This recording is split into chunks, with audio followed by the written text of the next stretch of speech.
Some people rarely send the first message. They respond when others text them, but they almost never start the conversation themselves. To others, this can look like disinterest, arrogance, or emotional distance. But psychologically, people who never text first may be influenced by several deeper patterns related to insecurity, social habits, and emotional boundaries. One common reason is fear of rejection. Sending the first message creates vulnerability.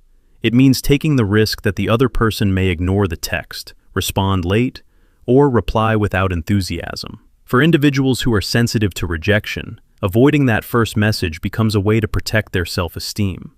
Another reason is overthinking. Some people analyze social interactions very deeply. Before texting first, they may start questioning everything. Am I bothering them? What if they're busy? What if I sound awkward? This mental loop can make a simple message feel like a risky decision.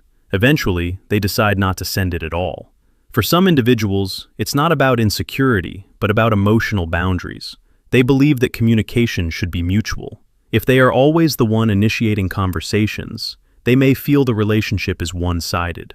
By not texting first, they observe whether the other person also makes an effort to reach out. There's also a personality factor. Introverted or low-maintenance personalities often don't feel the need for constant communication. They may care about their friends deeply, but simply don't think about texting as frequently as others do. Their connection doesn't depend on regular messages. Past experiences can also shape this behavior. If someone has previously felt ignored, taken for granted, or emotionally undervalued in relationships, they may become cautious about initiating contact. Over time, they adopt a passive communication style to avoid repeating that disappointment. Interestingly, people who never text first sometimes assume others will contact them if they truly want to talk. Their logic is simple. If someone cares, they will reach out.